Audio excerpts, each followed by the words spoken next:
welcome everyone formally to today's webinar. And the topic today is 10 predictions for 2020. We've been doing this predictions now every year for the last 6 years.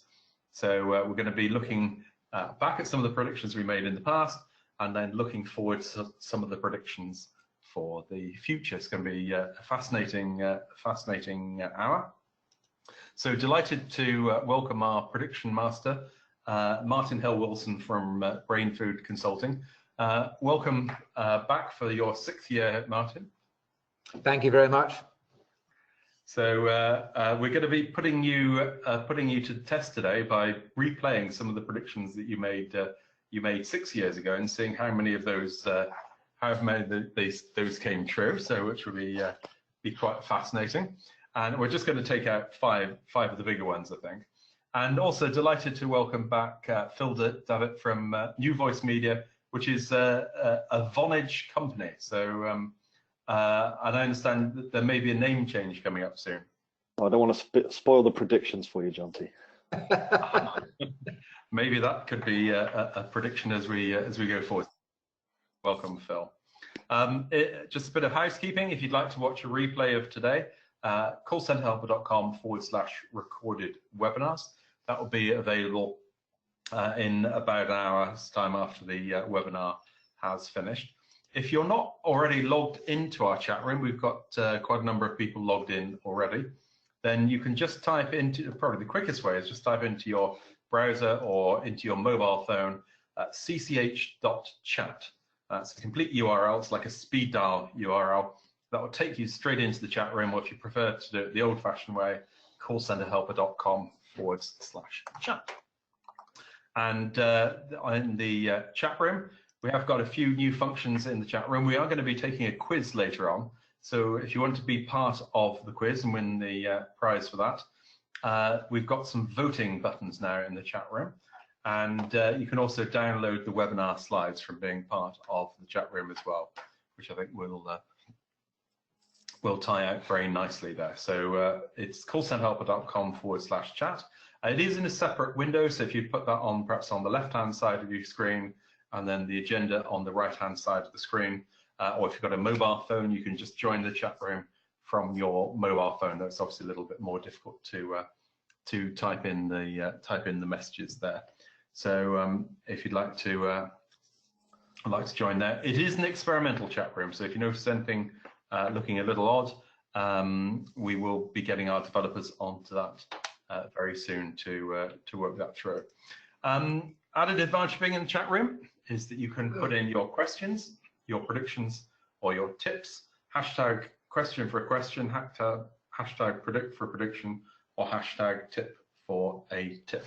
So I think could tie in quite nicely there. But we're going to be starting off with a poll.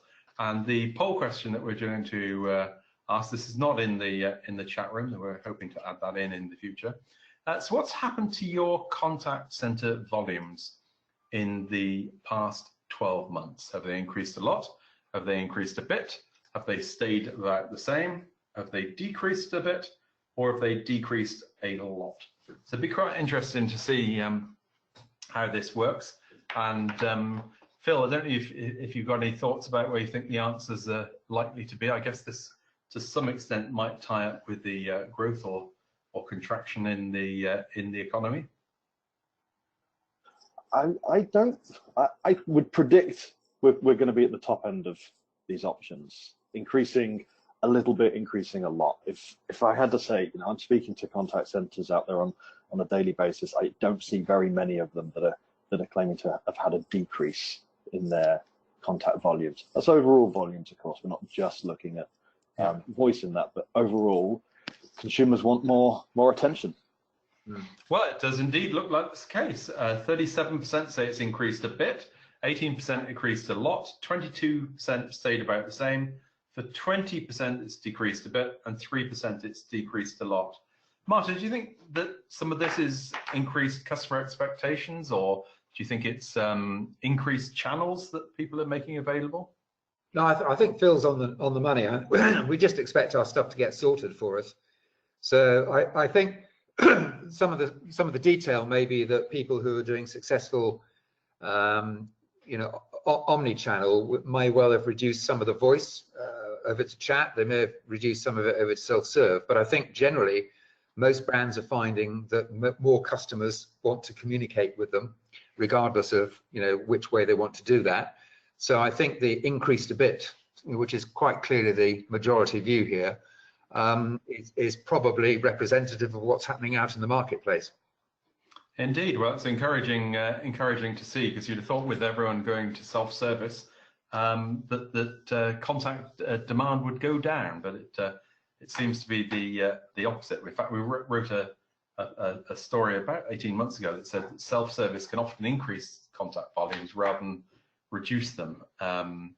So let's have a look. We're going to go back now 6 years ago and see what we said in our first ever predictions webinar. January 2014, we'll wind back, presented by Martin Hill-Wilson. So let's have a look at some of the predictions that Martin made then.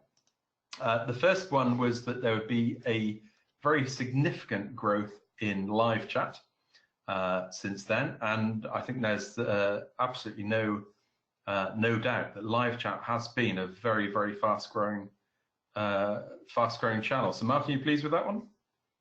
Yeah, I mean, if I give myself a bit of leeway and say that chat and messaging, for the sake of this discussion, are kind of merged together. In terms of absolute volumes, I would personally actually have expected more. If you look at it relative to voice is still very strong and dominant. If you go into some individual sectors and brands, then that's not the case. There are brands out there that say we don't do voice at all, in which case chat is extremely dominant. If you tend to be a strong e-commerce player, digital first, then again, chat, I think, is going to be your default live channel of choice. So you're going to see much higher volumes. But overall, yes, chat has certainly appeared as the alternative to email and as a live way of engaging, and it fits very well into an e-commerce online digital context. Well, 4 years or 6 years ago, we saw the emergence of moving from customer service to customer experience, and the hashtag CX seemed to enter the English vocabulary, or at least the Twitter vocabulary, which was quite fascinating. So another prediction that's right there. We saw social customer service was a term that I think was the first time I'd heard that when Martin presented 6 years ago. And that has become really quite mainstream now, Martin. Yeah, well, again, I think if you are in the emergency business, travel, for example, utilities, anything of that nature, where it absolutely matters that you can get in contact with customers very quickly, or indeed the other way around, customers can reach out to you, then I think those have proved to be very successful, and those tend to be the industries that have mastered it. It certainly hasn't been popular with all brands and organizations. It's one of those topics, mainly because it's done in public, that you've got to have your act together. And for some sectors, such as banking, it's proved very difficult, because the answers normally, we've got to take you off, the public domain and into a private DM context. And that can be frustrating, particularly when the answer's being, well, phone us, in which case you go, right the way around the loop again and get back to where maybe you first started. But I think for organizations that have done a good fist of it, social still remains an incredibly important one, even though there's a new trend now going towards what they call social messaging, in other words, taking it back into a more private domain. Indeed. Well, one of the interesting ones, I think, is customers as advisors. And I think there's almost no doubt today that customers are becoming advisors. If you go to certainly want to purchase anything, then there's just a huge amount of recommendations that you can really do an awful lot of research on a product, or if something's broken, you can go to all sorts of different chat rooms to find that. What's perhaps quite interesting is that perhaps companies have not been harnessing this as much. It's been almost allowed to happen to them, rather than the company facilitating that. So Martin, this was sort of one I think we'd probably give you half a mark for on it. It's a trend that's happened, but it's not necessarily happened Well, it kind of sits almost like social in the too hard to do box for a lot of people. So back in the time when I was talking here, this was everything to do with online communities, chat rooms, you know, and the big tech companies pioneered that. They've got, you know, the Microsofts, the SAPs, all those kind of companies. They've got, you know, upwards of millions of customers who regularly participate, and some super users who will participate extraordinary amounts of their own personal time to devote to help other people out. So that's been there forever and ever. And then there were some more modern versions. People like Lithium were pushing that out as a way of doing that, where it was plugged into a customer service context. And then you've got modern versions of that with people like Megan, who is now running, you know, Limitless, and there's a number of other organizations who have now, you know, co-opted customers to come into being another form of resourcing into service. And that's one end, and I think that's a good way of doing it. But then there's the bit that you're talking about, which is that actually TripAdvisor and all those other places of social proof have become difficult. And still, for those organizations that don't want to build customer communities, what they try to do is use technology to discover where all the bad stuff is being said and try to mask it, get rid of it, or intervene in that kind of a way. So I think there's a proactive approach and there's a reactive approach that you can take to this.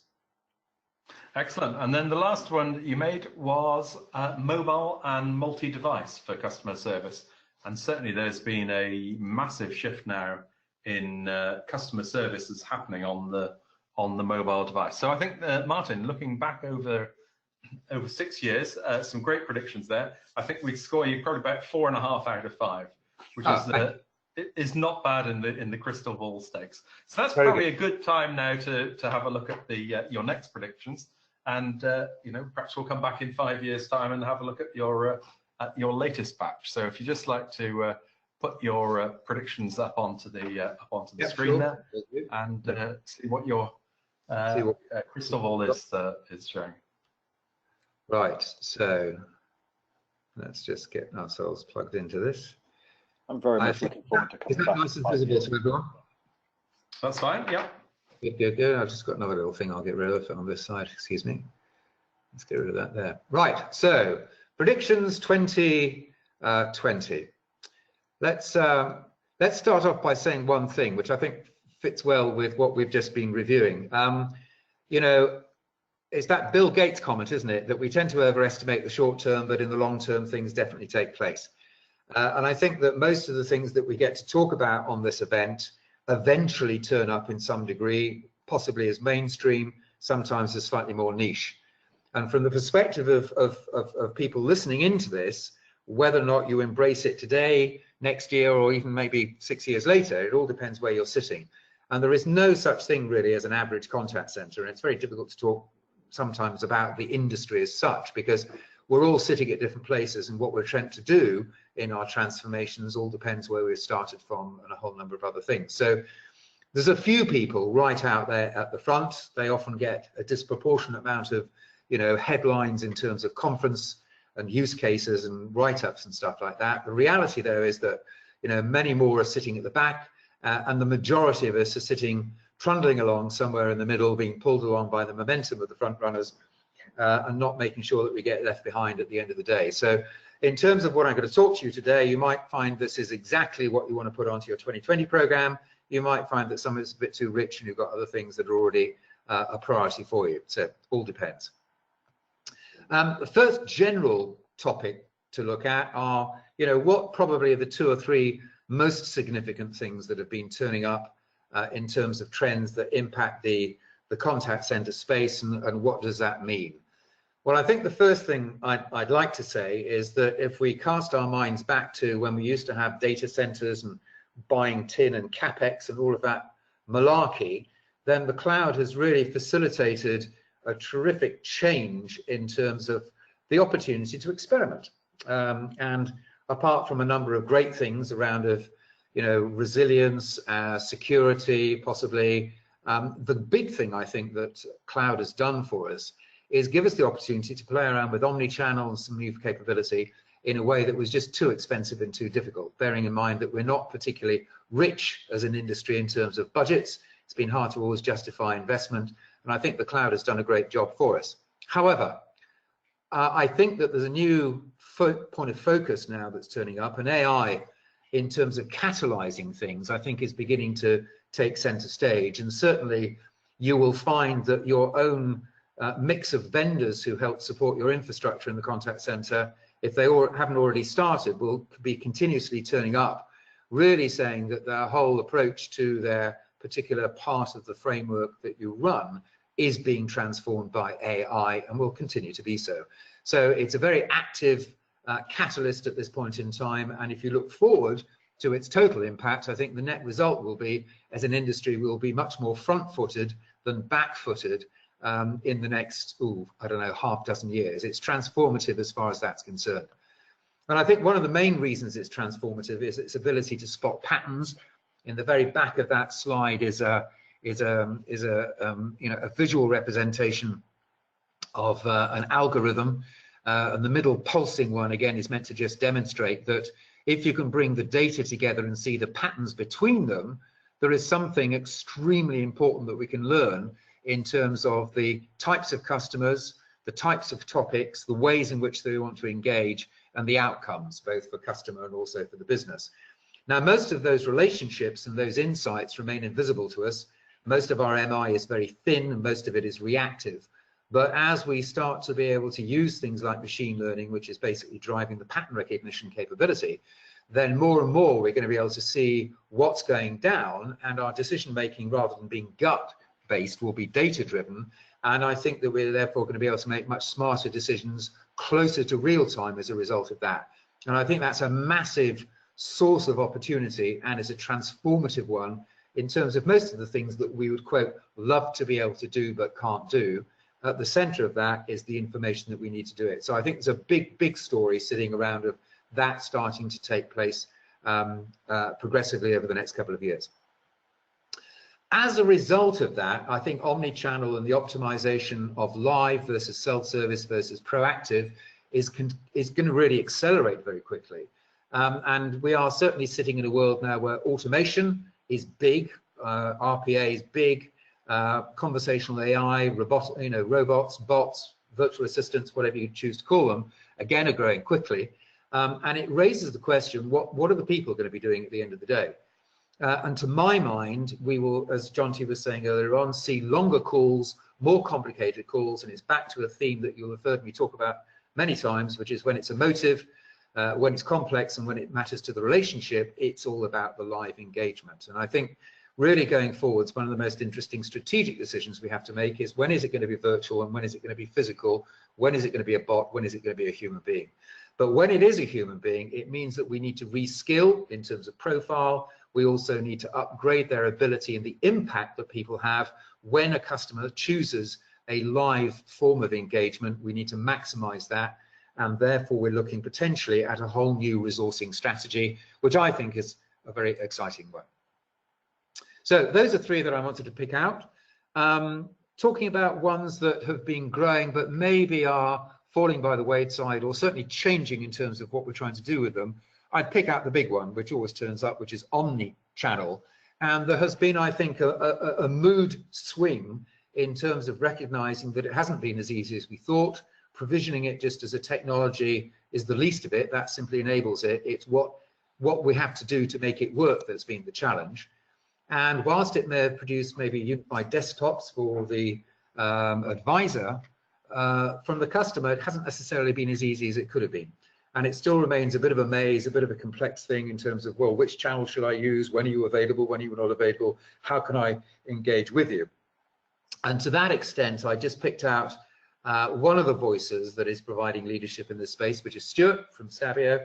And I think he summarizes it really nicely, saying that, you know, we have to get a much closer connection between providing choice and also understanding what a customer wants to do on a particular journey.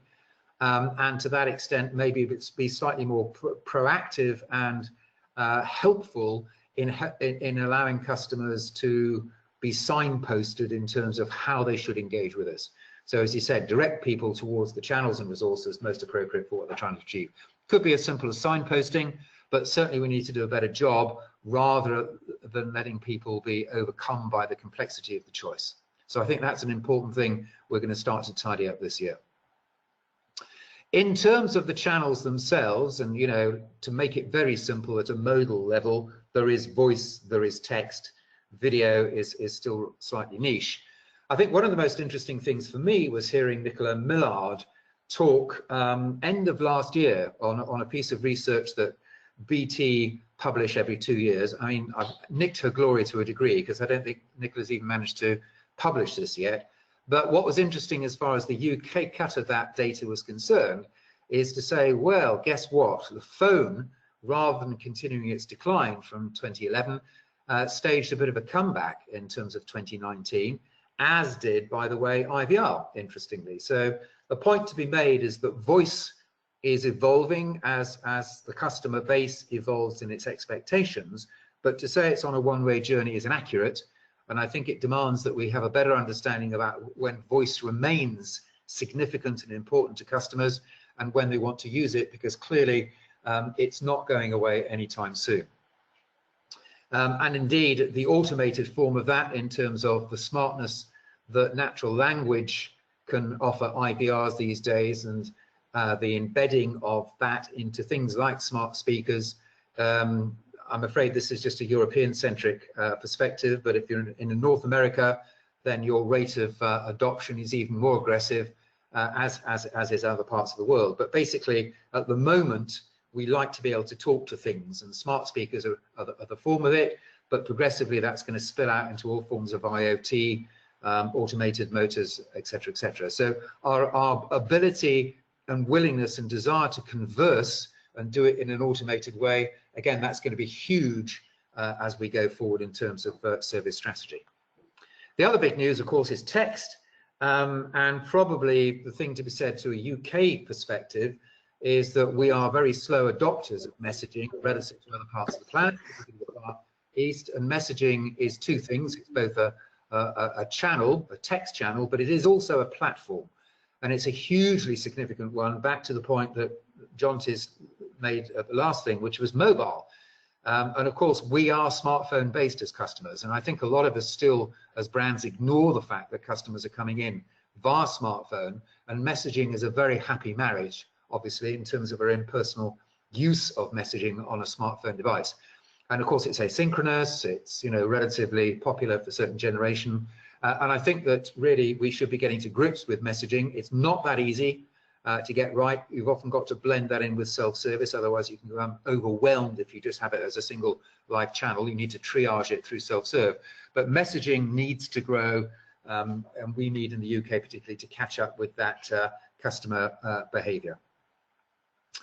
Another one, which is slightly, we haven't normally talked about this, but it was actually suggested by Jonty's team, and I think it's an interesting topic, which is, how do we inspire the workforce that we have? And for those of us that have particularly young workforces, or a significant number coming into our call center communities, how are we going to make them still feel happy, and how are we going to make them feel at home?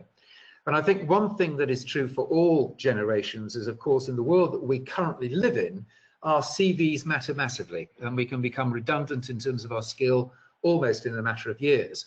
So it's vitally important that we provide ongoing capability training, learning and development. A number of people will have built learning cultures now into the contact center as part and parcel of their whole engagement strategy.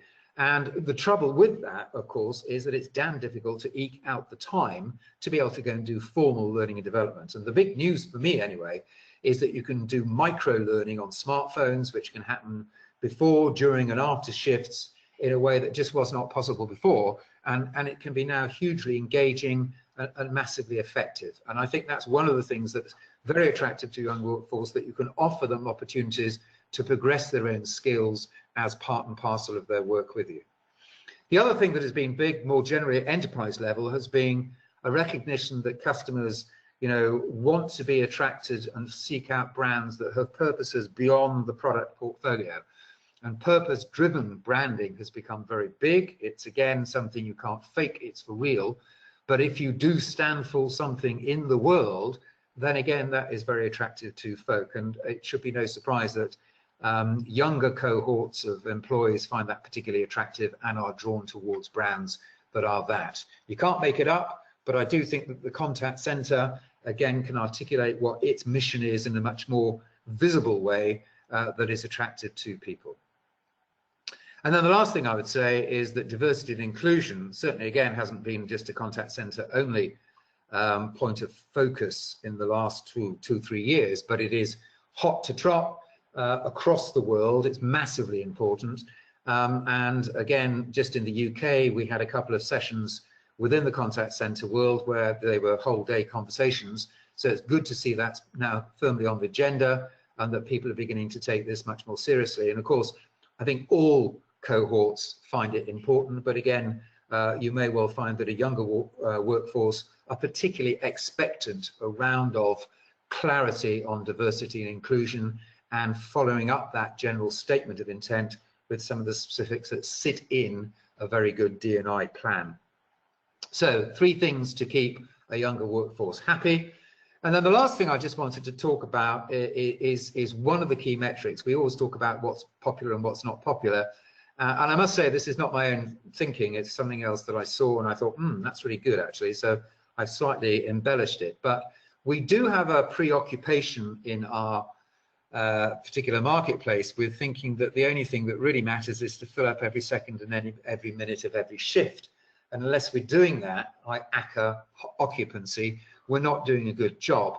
But I do feel that the problem with that, of course, is that we expect then people to behave in the way that you can program a piece of machinery just to work on in an ongoing way. And of course, that's crazy. It doesn't actually fit.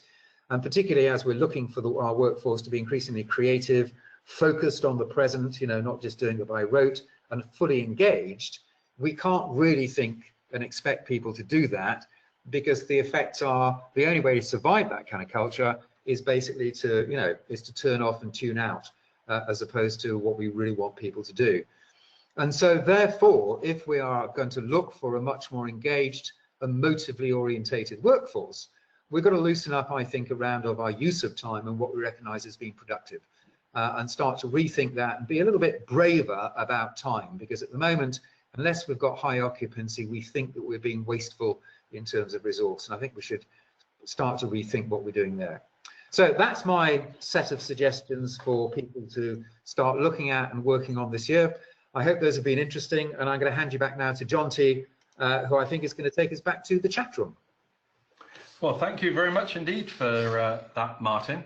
I think some great bits of wisdom in there. I certainly think the move from high occupancy to high engagement, we've got to stop thinking of call centers as factories of calls and think about, measuring average handling time. That's really important, to really looking at the outcomes of the customer service. I think that's great.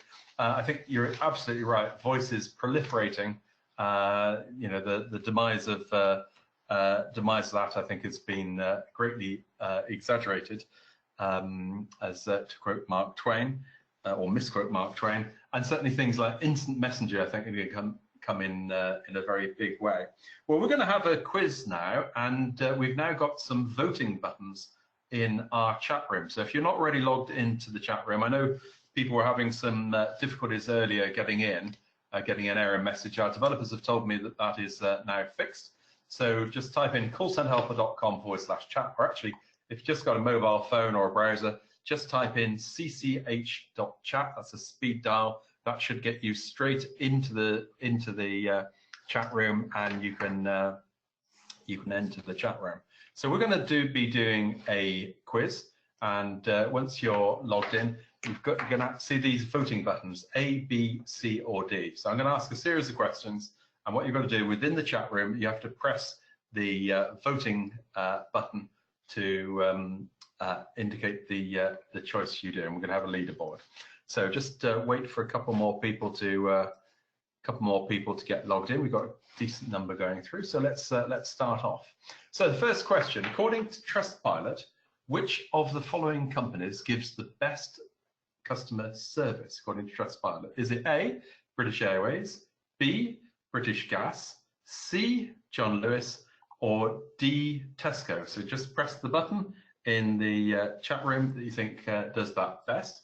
We've got 48 votes in so far. Just wait for a few more to come through. So I think I'm going to stop it there. And let's have a look. So the most popular article on item on there is John Lewis. The correct answer is British Gas. So only 8 people have got that right. And it's been a bit of a surprise. Everyone would expect it to be John Lewis, but I think they've been having some problems with their customer service recently. I don't know if that's coupled with outsourcing some of their customer service functions. But according to Trustpilot, British Gas scores 3.5 out of 5, John Lewis 2 out of 5, Tesco 2 out of 5, and coming up, something that was would have been unthinkable 10 years ago, British Airways on 1.5. So some quite significant changes there. We've got Jake in the lead so far. So second question, according to Call Center Help research in 2019, which of the following metrics was considered most important by contact center professionals? Was it A, first contact resolution, B, customer effort, C, net promoter score, or D, quality score? So A, first contact resolution, B, customer effort, C, net promoter score, or D, quality score. So just like to press that. It's the button in the chat room, one of those buttons. So let's have a look. And in fact, it looks like most of you got the answer right. It was indeed first contact resolution, which was then followed by quality scores, customer effort, and net promoter score, which was all the rage about 5 years ago, taking up the rear. So we've still got Jake in the lead there. So companies with a highly engaged workforce are how much more profitable? This ties in quite well with Martin's comment. Is it 0%, A, B, 9%, C, 14%, or D, 22%? It's a bit more of a tricky one, and certainly Martin was talking about high engagement. Let's see what the financial value of that is. Well, a lot of you scored 14%. The actual correct answer was 22%. According to Gallup, and you can see it here, companies with a high engaged workforce are in fact 22% more profitable. This supports the idea that employee engagement has a real impact on business success. And then the last question, we were talking about artificial intelligence. So this is a true or false. Oh no, it's not last question. This is one in 2018. What percentage of customer service operations did Gartner predict would be using virtual customer assistants by this year? So in 2018, what percentage of customer service operations did Gartner predict would be using customer service assistants by this year? A, 5%, B, 15%, C, 25%, or D, 35%. And I think a lot of you guessed the right answer there, 25%. But according to a survey that we did in the autumn, we recently published, we found only 14% of people are actually using a virtual customer assistant. And then the final answer we've got, a final question, true or false? The term artificial intelligence was first coined by Alan Turing in 1950. True or false? Martin was talking about artificial intelligence in his predictions earlier. Well, let's have a look at what the voting for that comes in. The correct answer was false. And the reason for this is, though Alan Turing did publish his paper in 1950 about the Turing test, and it did talk about the link between computers and intelligence, the term artificial intelligence didn't actually come along until 6 years later, which was coined by John McCarthy when he held the first academic conference on the subject. So something with quite a long degree of history there, artificial intelligence. Well, let's have a look at the final scores. Well, the winner of today's prize is Justina, who's scored 60.1, followed by Sven, Jean-Francois Roy, Daniel, and Dan. So congratulations on that, Justina. Well, we're going to jump across to some of the top tips and questions that have come in from you in the chat room. The first is a question which I'm going to point towards Martin. What predictions do we have for the evolution of training in a contact center environment? Martin, any thoughts? Yeah, well, I'll build on what I was saying earlier on. I think that we will take our lead from what L&D is doing at an enterprise level, and the model these days is one of blended learning. So it's going to be a mix of people. It's exactly the same as us. You know, can you just do virtual assistants, or do you sometimes need live? Same thing with training. You know, certain topics need live, you know, with a facilitator, an enabler, a training, particularly if they're difficult topics. But reinforcement and practice can again be enabled through virtual forms of training. The point I made also about smartphones and micro learning is again very popular, snackable content in that kind of a way. So certain material needs to get cut down and repurposed for that. But I see the need to do it as a continuous ongoing basis is the requirement. And I think people have got to get to the point where it's not something we continuously delay, it's just something built into the day-to-day. Well, let's have a look at a couple of the suggestions from the audience. So Piers has said chatbots and mobile chatbots will be at the forefront of call center training. Certainly agent assist, I think, will be helping helping people. And Phil, also increased use in e-learning tailored to employees' individual needs. However, ease of use, integration within quality management and creation of content needs to become easier. I think this is touching a little bit upon some of the stuff that Martin was talking about earlier, which is that the technology is now starting to move out of the way. So we're no longer dependent upon technology. You know, cloud and AI have become a catalyst to enable these sorts of things. So you know, tailored e-learning, you can now get the results of individuals within your contact center to see, for example, through transcription of their calls or reviews of their data in the CRM, you can start seeing how individuals are performing, and you can create a scorecard that kind of says, okay, this is where you as an individual need to concentrate on. You then add that to the mobile learning and the mobile e-learning applications that Martin was referring to. You've suddenly got the ability to have an app on your phone which specifically says to you, okay, this week, this is where you need to concentrate on. Indeed. Well, let's have a look at to that extent, it also needs to be really tightly tailored then to performance management and coaching. Otherwise, you don't get that virtuous loop going on. Well, Martin, here's one that ties in with something you were talking about, integration of consumer digital technology with SME and MNC. I think it's multinational company enterprise customer service tools. So we'll expect to see things like natural language processing, for instance, Nuance, with things that like as voice response, Alexa. So I think Christine echoes your comment there that voice is not dead. I'm with you, 100%. Well, here's an interesting one. Interest use of, and I don't know if everyone in the audience is familiar with this, web RTC, which is real-time chat or something. Yeah. So it's real-time communication. It basically enables a browser. Sorry, Phil, you do it. It's real-time communication. It's voice through your browser, as well as any other type of chat through the browser.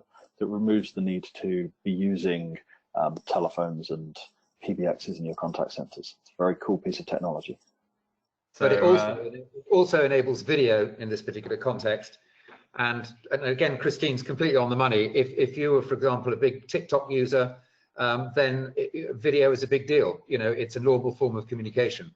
And so I think I couldn't quote you many brands, I think, that have woken up in a service context to being primarily video based. There is stuff going on at the moment in terms of doing remote diagnostic using video, because it's easier to see a problem than hear about a problem.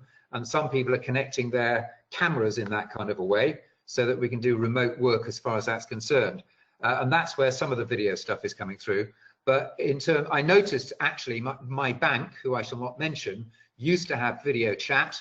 That's been taken off my app recently. So I'm not sure whether we're going forward or back. It'd be interesting to hear from people whether or not they've got brands they know of that are providing video as a form of service engagement. And TikTok? Yeah, TikTok. Do you know TikTok? It's I've not come across that before. Okay, so it's slightly controversial in terms of where it's from. It's run out of China, so some people are a little bit worried about how it's been used from that perspective. But it's basically short form video. Ah, wonderful. If you have younger children who are quiet in their rooms, probably what they're up to is TikToking. Aha, wonderful. Well, that's probably a good time now to pass the baton across to Phil. And Phil, if you'd like to take us through your predictions for 22. I very much like that you used the point where he talked about passing it on to the younger people as your reference there. That was great. Thanks. You'll be doing this long after I've retired. Thank you, Martin. Jonty, I'm going to bring you back just to the beginning where we talked very briefly about New Voice Media, a Vonage company, prediction 0.5, so not prediction 1 yet, but 0.5 is the rebrand for New Voice Media, where we will fully embrace being Vonage as a Vonage company. So a free prediction for you there that I can guarantee is going to be coming true. If we have a look at the first prediction, and this is something that I'm hearing all over the place talking to companies, is that they're looking to simplify what they do as a business. We are a very complex industry, and the technology that customers have has become more and more complex over the years. So people are looking to make that a lot simpler.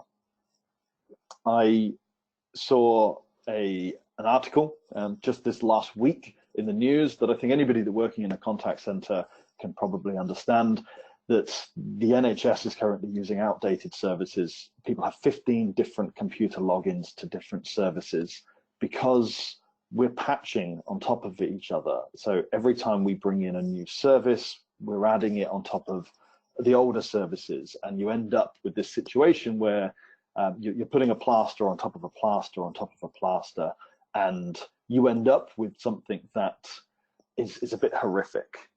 And so the prediction is that companies are going to start to look at that, and they're going to say, I want to holistically step back. I don't want to just add another level in. We can go to, yeah, so this is, if you look on the right hand side, you know, the contact center industry is full of lots of different kind of siloed pieces of technology, and customers have wanted to change the way they interact with us as businesses. So we've been running to keep up with the latest technology, and you buy something from somewhere, something from somewhere else, and you end up with this drip feed of innovation. And then you take the kind of the globalization where, you know, a company will have one set of technology in one country and a different set of technology in another country, and all of a sudden you've got a complete kind of monster within your tech stack to deal with. So the markets, we're starting to see that they're consolidating. Those silos are being removed, and what we end up with is kind of batches where companies kind of can provide the whole kind of service for you, and they're consolidating, and then they're consolidating again. So you end up with being able to kind of use single suppliers, and all of your technology is able to talk to each other. You end up in a position where you can go now to businesses and you can buy either individual components. So it might just be a WFM component, or it might just be the ability to kind of send text messages to and from your customers. You've got this kind of the bricks that you can buy, or you can go and you can buy the completed house. You can buy the whole thing kind of added all together. Martin, you mentioned AI as the catalyst, and absolutely, I now see this as being, if I look back through, you know, the predictions for 2019, the predictions for 2018, and I think as far back as the predictions for 2017, there is some form of chatbot conversation going on there. There is some form of agent assist, etc. So this isn't a new prediction. I don't think anybody's going to kind of say, wow, we didn't see that coming. But this, I think, is the year where we're going to start seeing it going mainstream. Jonty pulled out the figures earlier that we talked about 25% we expected from, I think it was Gallup, expected 25% of companies to have AI. The reality is we're probably only looking at about 14%. I do expect this year to be where we start really seeing that number ramp up. And we are going to put it actually into the process of our current systems. So again, it kind of referring back to the first one, you're not going to have to bolt on a chatbot system into your current into your current technology build, your technology stack should be able to put that in there for you. So if you look at our current kind of, a call is coming into a contact center, all we're doing is we're going to be layering that over the top. And that's to provide services like transcription, translation services, agent assist. I've seen a fabulous real life demo at the moment where somebody calls up to talk about a particular policy that they have. They mention the policy, and that information is immediately put in front of the advisor who's talking. They don't have to look it up. Of course, it's only an enabler. You've got to look at all the background tech. Your knowledge bases all need to be up to date, but the AI is going to end up making the lives a lot easier for agents this year. And I think that this is the year it's going to really happen.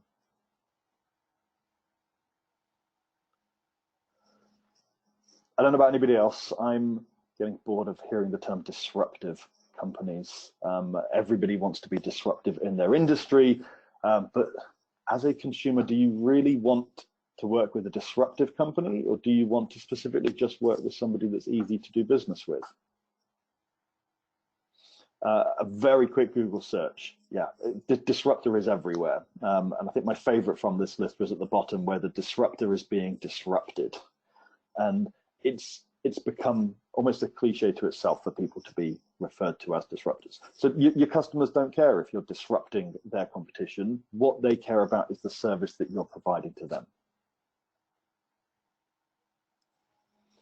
Uber is the clear example. Everybody refers to wanting to be the Uber of whatever industry they're in, because they are seen as kind of completely changing that industry.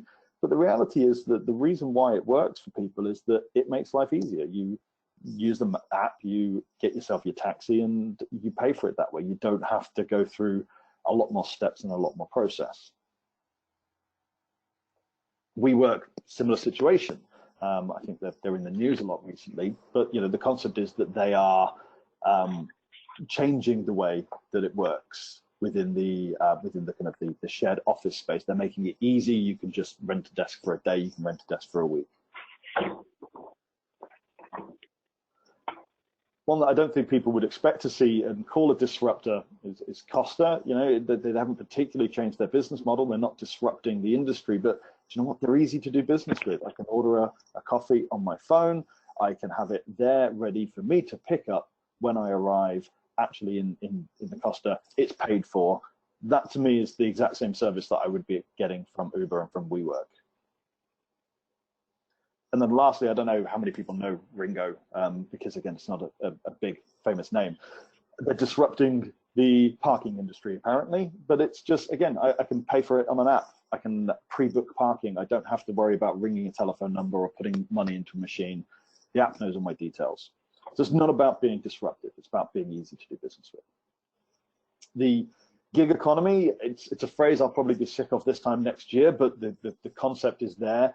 The ability to be working flexibly. You don't have to be kind of on full-time in an office. It's just flexible work more than anything else. I don't know who may or may not have listened to this year's Queen's speech, but the new Parliament opened up and the Queen's speech mentioned flexible working will be the standard unless a company can give a reason why it shouldn't be. So if you kind of go through the last 20 years where technology stood in the way 20 years ago, we started getting into a position where we could do it, but it was expensive. Then some specialist services started coming out. And then about 5 years ago, suddenly cloud has made this now the business as usual. So in 2020, it's no longer about the technology. It's a big thing, I think, Martin, that came up from your slides. We weren't talking about technology as an enabler or a blocker anymore. We were starting to talk about people and customers more. And this works for businesses as well as individuals.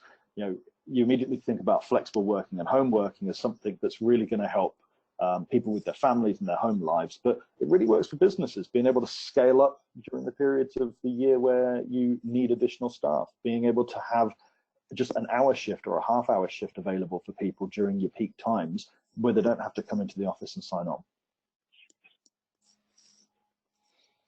Lastly, security. This is again something that comes up time and time again in my conversations with customers. It's becoming more and more of a priority. There's a keynote speech given by Todd Nielsen, the CEO of Financial Force, where he talks about the fact that when you go back 20 years, people wouldn't move to cloud. And that was because they were afraid it wasn't secure or stable, that it didn't meet any of the regulations that they needed to, and they were more comfortable having these things in their own server rooms. That is now switched. Everybody is now looking at kind of cloud and kind of multi-tenant platforms because they provide those services. It's more than just somebody in a call center kind of going through DPA. You know, PCI payments and taking card payments is taken on a whole new requirement. Health insurance, GDPR comes up time and time again, and some fantastic services around two-factor authentication, where you can call a contact center, it can look up your telephone number, but it might just double check by sending you a text message that no one's spoofing and there's no fraud going on, no one's spoofing that telephone number. So you can really start tying all of these services together. And the chief security officer is in the room far more now when decisions are being made about technologies, businesses, and decisions around contact centers than they ever were before. And Martin, I loved your train analogy at the beginning, and it's something that, yeah, I agree with completely. There are going to be some people right at the front of this, you know, people that are able to say we've completely reconfigured our call center structure, we've completely decided a whole new way of working. But then there are some people who will say we've had our budget slashed, and you know what, we are running at 100 miles an hour just to keep up with business as usual. We don't have the time and the energy to go through this transformation and this change. That's always going to be the case. But as you look back in 2014, 6 years later, those things are now the business as usual. They're the standard. It just sometimes takes a little bit of time for people to get there. Brilliant. Thank you very much. I think we do have Jonty in the background. Do we have you, Jonty? Indeed, we just had a little internet dropout, so I've dialed back in by phone. We're going to now, thanks very much for that, Phil. We're going to now have a look at the chat room and some of the predictions that are being shared in there. So let's have a look at some of the top tips and questions. So we've got a question who has been sent in by Jade, and the question is, where do you see ethics sitting within the development of new technology and the future of contact centers? So Phil, perhaps this would be a good one for you to answer. Where do you see ethics sitting in the development of new technology? So I think it touches a little bit on the security piece, which is that we're almost looking now, rather than can we do this, it's more should we do this. Martin touched on it again when he talked about the multi-channel, that 5 years ago we wanted to add every possible channel we could because we could, and we wanted to kind of prove the technology. Now we want to sit down as a business and as contact center organizations and decide, what should we be doing for our customers? What do we want to be doing in terms of the services that we offer, the channels that are available? I know that the PCI is maybe an easy out on that one, but you know, the availability of contacting emergency services, call recording through GDPR is obviously very concerned, but should we be recording your calls? Not can we be recording them? So I think the development of technologies is more of the enabler, so that those conversations can take place, so that we don't have to say, well, you know, we can't do that because the technology will or won't allow us. So we take that restriction out. That now means that a proper conversation can happen. There is also, though, a very focused discussion going on within AI about ethics. And I think to that extent, since it's going to turn up in the technologies that we use, we will find ourselves, or maybe start finding ourselves talking to the vendors about where they sit on them. So we're already in a world where people are slightly worried about the discrimination that sits in certain systems which are not good at recognizing minorities, for example, in terms of making decisions about them. And certainly when we're looking to automate and use AI for decisioning around of do people qualify for this, do they not qualify for that, and when that's embedded into a service context, that's, I think, where some of these discussions about ethics are going to come up very strongly. It could be that if we get big on video, or indeed, actually not a lot of people know, but some of the forms of authentication at the moment are using passive authentication, simply because my voice is my password is not quite as reliable as it once was, but some of that data is being captured real time in the cloud. Now, whether or not that passes muster against GDPR is an open question. I've been talking to a couple of clients about that over the last 12 months. I think there's lots and lots of issues sitting there about the use of data and then the decisions that flow from that. And I think that it's a good question, Bella. And I think increasingly, as consumers start to question it, we're going to have to wake up and understand through our technology partners exactly what this technology is and is not doing within an ethical context. Indeed. And we've had a question sent in from Bella.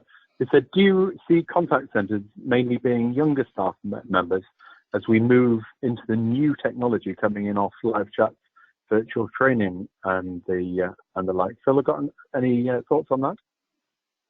We're very close to stepping on the ethical question again, with the assumption that younger members of staff are going to be more comfortable using newer technologies of live chat and virtual training, which I think as a group of slightly older people ourselves in the technology industry, we would probably disagree with. I definitely would say live chats, virtual training, very much high on my agenda. So I don't think that, again, those type of new technologies are going to be driving the type of people in your contact centers.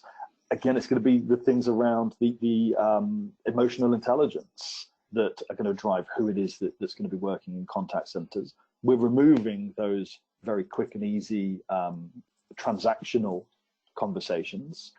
And what we're left with is the need for people to be able to connect with customers. So I think that's going to drive the type of people we've got working in the industry. We've had a question sent in by Hope saying, what should we be doing in order to ensure agents are reducing their average wrap time? Well, probably the best one for that, Hope, would be to attend our next webinar, which is in 2 weeks' time, and we're looking at how to safely reduce average handling time. We've got a question that's come in from Helen 33, who said, we've started creating lots more FAQ videos in the past year for both internal and external customer service. Rachel, I don't know if you can put this up on the screen. If done correctly, users find them much quicker and easier to understand when dealing with visual self-help aspects, saving time and effort for both users and agents. Martin, FAQ videos, long been a proponent of this one. Do you see that as a key prediction? There's a context to it, which is to say we can either speak it, we can either hear it, or we can either see it. And you've got to think about the problem and then select the best modality for it. But clearly explaining how things work, to my mind anyway, is easier done when you're looking at it than whatevering it. Hearing stuff is very quick, but again, if I'm going to receive long instructions, my mind has already gone into, oh God, what the hell was all that? I want to visually see it.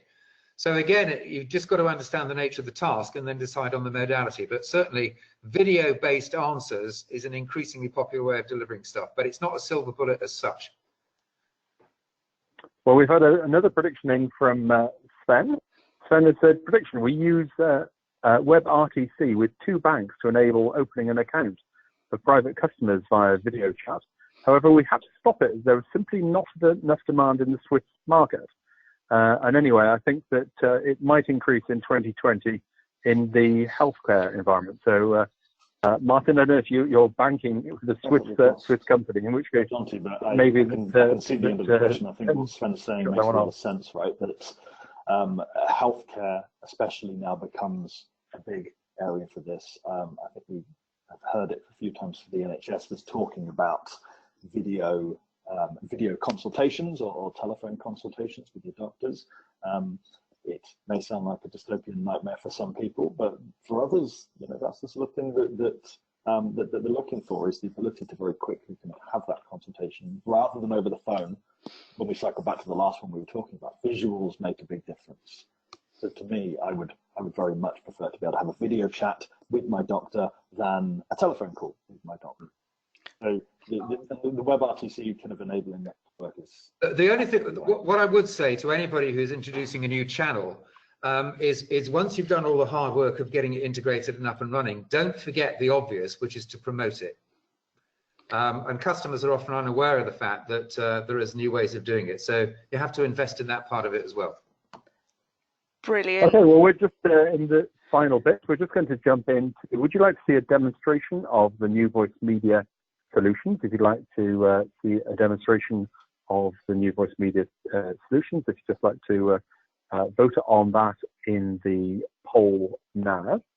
So just vote on that. I'm sure Phil can arrange that for you. We're just going to have a look at the winning tip from the audience. And that winning tip has come in from Daniel30, who says, use build, measure, learn techniques in your testing strategy to allow for agility and true customer value delivery, which I think is a very good approach overall. So if you'd just like to complete the survey as you're leaving today's webinar, and I'd just like to say thank you to our two speakers. Thank you to Martin Hill-Wilson from Brainfood Consulting. Thank you for your predictions, Martin. Pleasure, as usual. And hopefully we can come back next year and have a look at your next predictions, and come back in 5 years and see how many of this year's ones have worked out. And thank you to Phil Davitt for joining us from New Voice Media. And thank you for the invite, and I very much look forward to coming back in 5 years and seeing how we did. Okay, wonderful. And thanks to everyone. We're not doing a webinar next week. We'll be back and looking at how to improve average handling time in 2 weeks' time. Okay, thanks very much, and see you all. Bye-bye. Thanks. Bye.